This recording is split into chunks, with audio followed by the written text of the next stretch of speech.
Hey everybody, welcome back. You know, we start out a new year thinking we're going to change things in our lives, and most people do. Most people stick to it. Most people look at life and go, oh, I'm good. Nothing wrong with that. Some people want to spend more time with family or take some time off, get some well-deserved rest. You know, I think back, and I don't know, maybe some of you can relate to this. When I used to train, and it's not so much even about training. You know, some people work out just to stay healthy, try to eat better foods and decrease in sweets or sugars, whatever your preference is or whatever you're going through. Now, you also think about a debate sometimes. I guess it's a better way to say it, if it comes a back and forth, kind of like the presidential debate. So I guess it would be a debate if you're going back and forth on the same topic. So let's just think about this for a split moment. Let's say if somebody says, you know, because I've heard all different type of deals on drinking water. Someone says, I had a person tell me that at least a gallon a day. Another person told me 8 glasses a day. And drinking coffee and water doesn't count. And I'm like, well, is it coffee, water? You're just drinking flavor. What if you drink flavored water? Does that count? Or does it not count now because it's a flavor?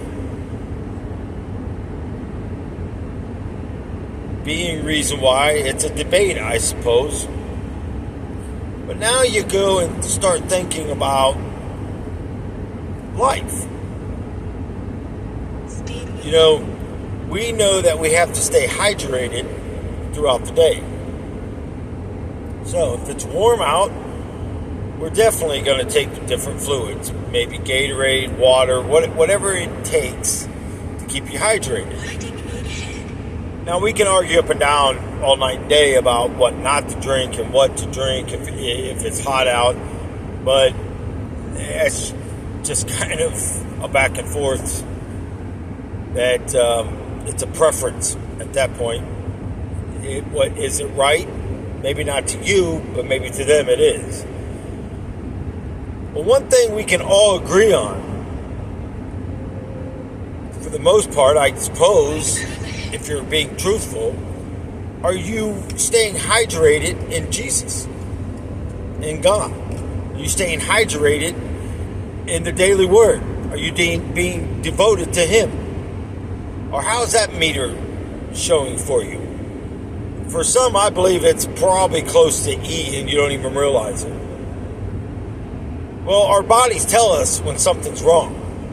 You know, when we're not hydrated, our body starts to shut down, and we know that we got a major problem. Sometimes our radar for being hydrated in the spirit doesn't work as well because we've been ignoring it so long. It's like that check engine light on your vehicle. You ignore it so long, and eventually you shouldn't have done it because it eventually caused a big problem, maybe even to your car shutting down, or your truck, or your boat, or your plane, motorcycle, go-kart, moped. I think I pretty much mentioned it all. I might have forgot. Electric bike. I don't know. Whatever transportation type of thing that you drive. See, there's warning lights. There's even warning lights in our life. You know, you could go from being happy, not so well agitated, not allowing people to get under your skin, not being so angered, to the opposite. Grumpy, not feeling connected, feeling sluggish, because there's also warning signs that we are slipping backwards from where we should be in our daily walk. Before you know it, you're not reading at all, you're not spending time in prayer, and you're not going into where Jesus that leads to God is.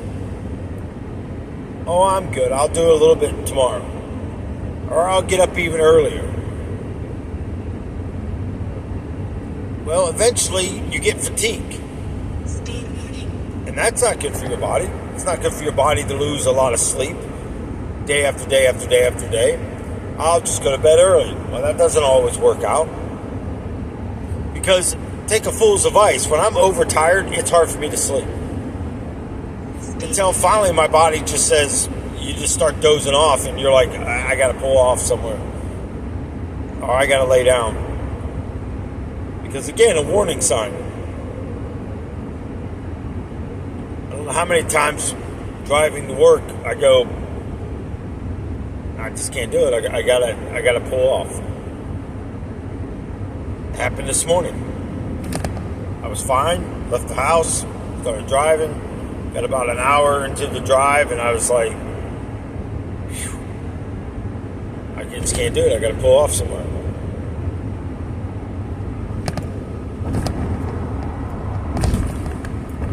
You know, and then I woke up just thanking God for that place to park. Then I started thinking about exactly what we're talking about.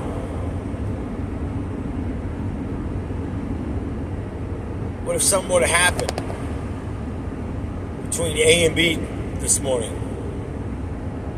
Was I prepared?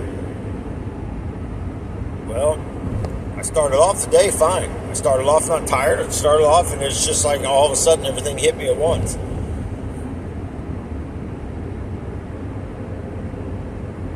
That's not what I'm talking about. Was I ready? If that second would have happened, am I ready? Is my meter with God, Jesus, full? Or am I on empty?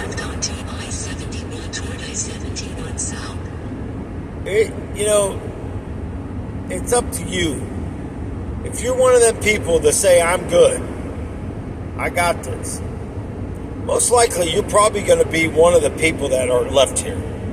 And I say this in a loving, caring way to get you to wake up. I've heard so many people over the years keep saying, I'm good, I'm good, I'm good. I know I'm going to heaven. And then you start seeing their lives, maybe getting in their vehicle to move it out of your way, and you're hearing the music that they're listening to. And then they tell you another lie. Well, I was scanning the radio, and that was the last thing on it. Well, funny, every time I get in the car, you must have been scanning the radio at the same time because you're on the same radio station. Don't lie to me. If you're listening to it, listen to it. I mean, that's between you and God. It ain't between me.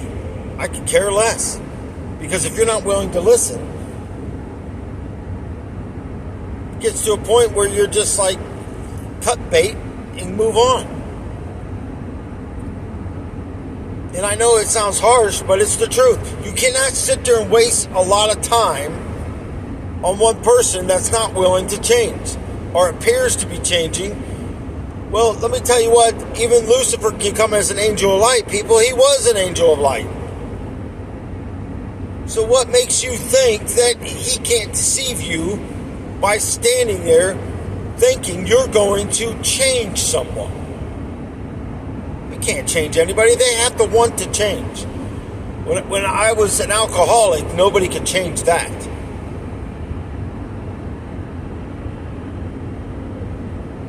Well, Nelson, how do you know you was an alcoholic?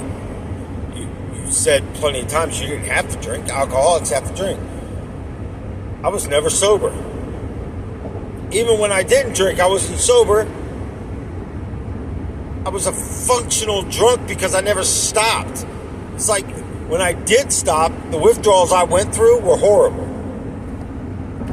Yes, I was able to quit cold turkey because of the willpower that God has given me. But I still have a consequence from it.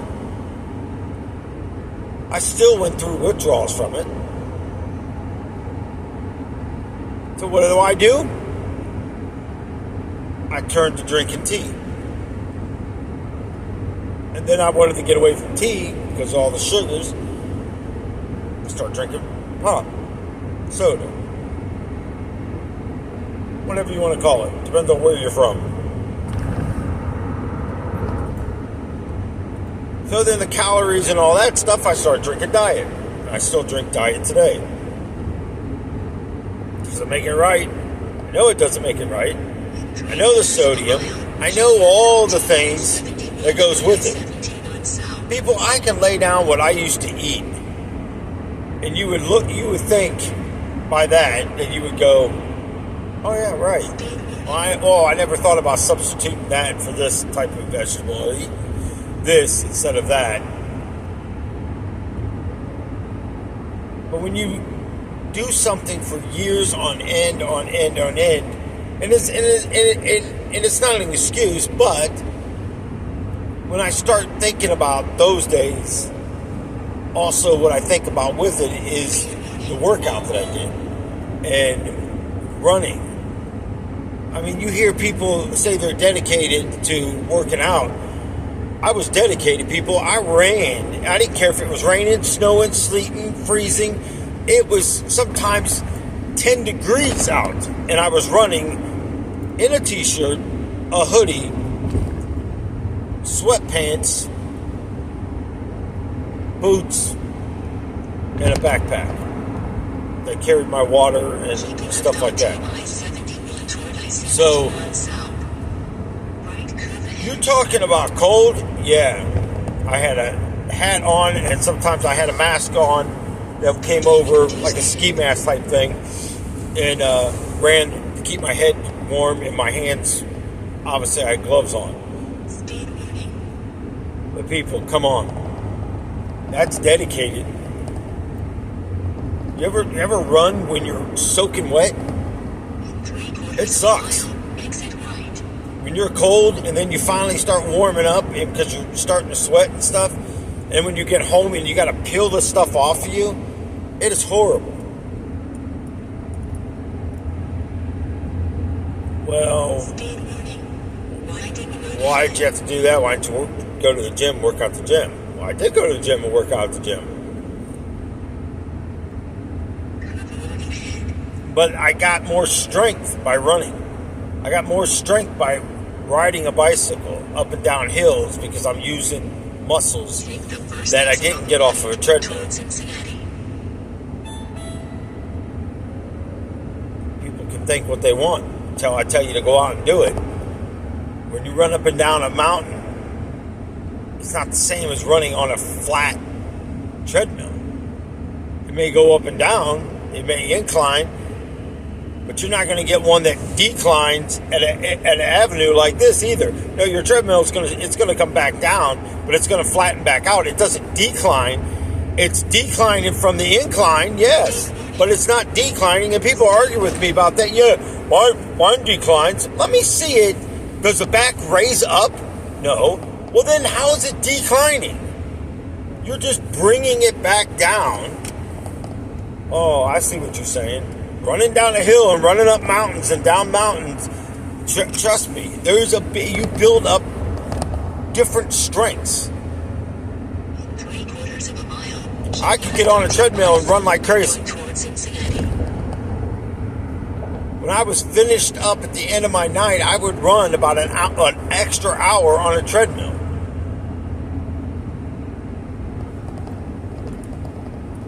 I couldn't stop, people. It became so sickening.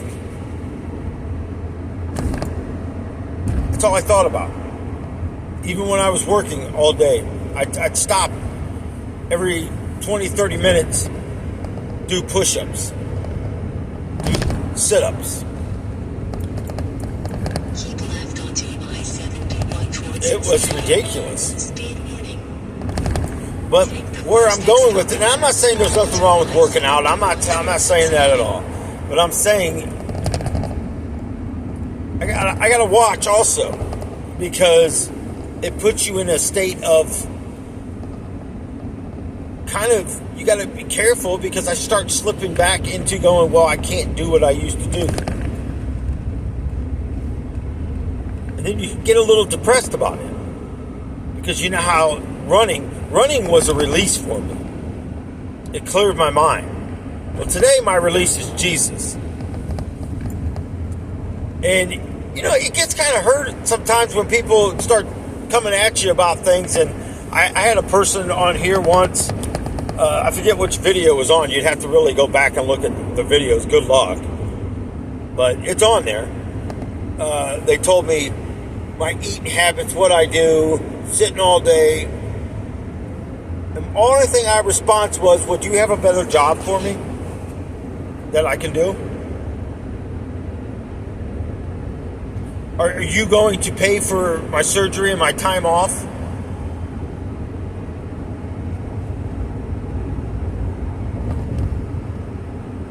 I had a person in church when they were healing, when they were putting the oil on me and praying over me and asking for healing, pretty much told me, I'm fat, you need to lose weight.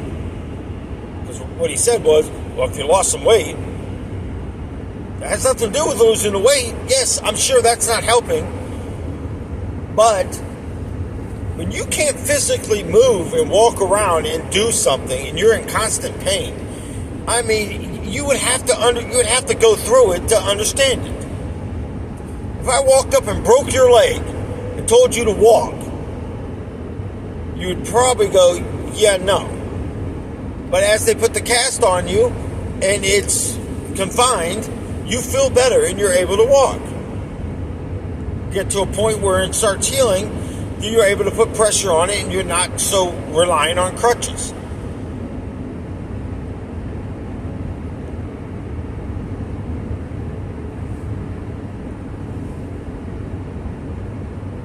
What I'm saying is, if today was the day, where is your meter? Where are you hydrated or dehydrated with Jesus today?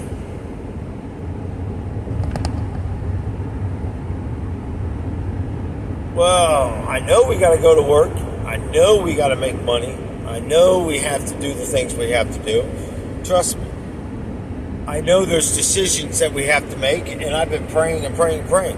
Like the car I got, it's still a nice car. But then I look at how many miles it has, and now my stabilizer thing link. So I'm thinking, okay, well, I'm going to have to tear the front of this car down. I've been putting it off because I know sometimes when you start tearing old cars apart in the front ends, you can end up in a headache. Well, I need this car to get back and forth to work. So you're kind of leery. But when you're driving and I hit about 60 miles an hour, this thing starts going all over the place. So that's a concern. And I got a couple other issues with it that I'm going, whew. But I'm a type of person when I sell something. First of all, it's running. You can sell it a lot faster running than not running. But I'm also an honest person. I tell people, this is what the problem is with it. Drive it. Make a decision on your own.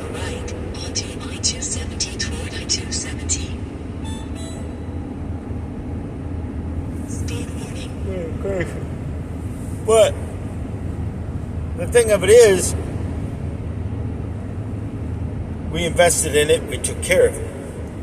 See, if we invest our lives into Christ, He will take care of us. You just got to believe. You just got to be faithful. You got to devote. Look how much time Jesus devoted into prayer. Look how much time Jesus devoted by doing the Father's will. At the age of 12, we heard Him say, when Joseph and Mary come back for Him, and they were concerned. Because they miscounted. I thought He was with them, and they traveled, and they had to come back for Him. Why are you upset? You know I was about my Father's business. Or maybe it's, why was you worried? know I'm going about my Father's business. Either however the translation is or however the words are written in it. I'm just giving you what I get from my point.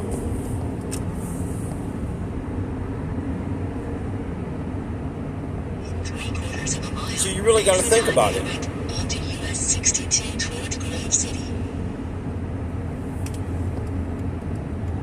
Are you about the Father's business or about your own? I know it was weird because I left last week out, came back, and the check engine light's on the Darlene's truck. So I'm like, oh my goodness. And I got frustrated with it. I mean, I really did. I was like, why every time we buy something, it doesn't seem to work out? And Darlene was saying yesterday, and as a guy and as a car guy, I mean, I can only check out cars these days as good as I can check them out. And I know she wasn't making a dig at me, but we buy something and we're hoping, and then we get under it. Like we bought this truck, and I looked under it as far as I could get under it because it sat pretty low to the ground. It was just a regular Ranger, wasn't four-wheel drive or nothing. Four-wheel drive, I could at least got under it further. And it turned out to be not so great. I mean, when I started looking under, I said, man, this frame is rusted beyond rusted. I mean, it's like the thing's got more problems than I care to shake a fist at. So a guy needed different parts off of it. So we took a loss on it, but he was happy because the job that he had, he's bought a car, he bought a Ranger, and something happened to the engine, and he's let down. Well, you think about your first car, you're just excited, but I look at it as, first of all, it's Jesus' money. Second of all, I go off of what I can see and what I know. And we bless somebody else that needed that. So did Jesus really have it intended for us? Maybe not. How many times says somebody buys you something for a birthday or Christmas and you go, man, I already have all this stuff. Or I got plenty of this. And then you go in there and you start looking at it and you go, oh, well, And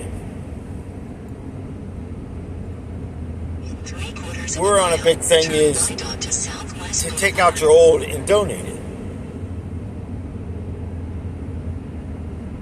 Well, where Darlene works, food pantry, they got a rack where they can hang up clothing and stuff. So that's what she's been doing. Out with the old, in with the new. Out with the old year, in with the new year.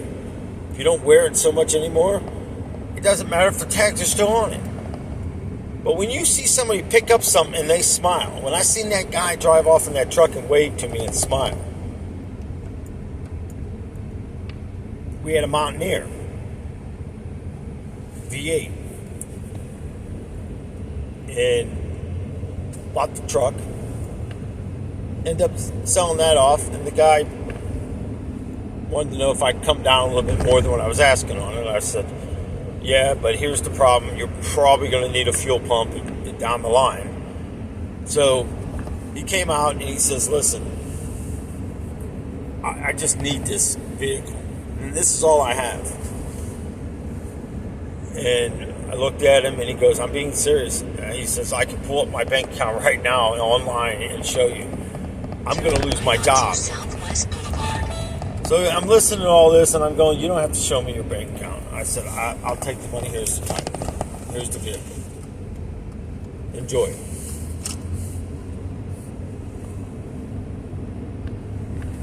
I would want somebody to help me. It may never happen.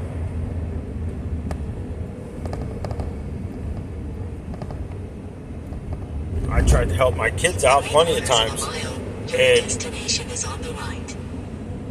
they didn't seem, when I gave them cars, they tore them up. When I loaned them cars, and it was still in my name, they put my driver's license at risk. there's no appreciation. So sometimes you got to make them pay for something to appreciate it. Because once you buy something on your own, you're most likely going to take better care of it because you're making the payments or doing it. These days, not so much.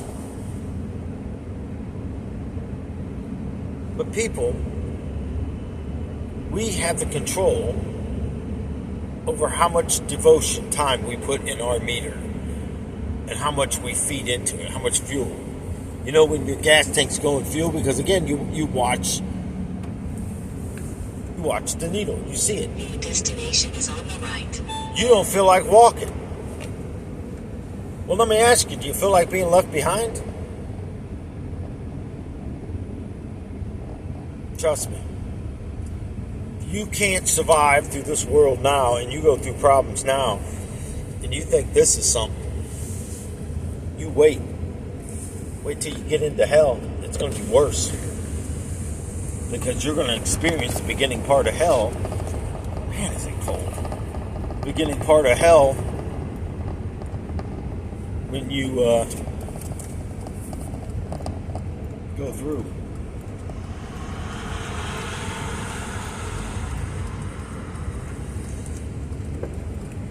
What's coming. So,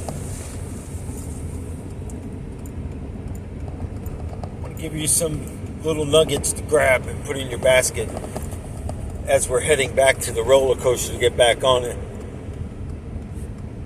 Because it's going to be an up and down. You're either going to start looking at your lives a lot harder and examining yourselves, or you're just going to continue on the straight pathway you're on, thinking I'm good, I got this. Everybody I've ever heard say I'm good, I look at their lives today and they're not so good. So there's some nuggets for your thought today. Hope you all have a great day or night or whenever you're reading this, and I hope everything is going into the direction where you want it to be.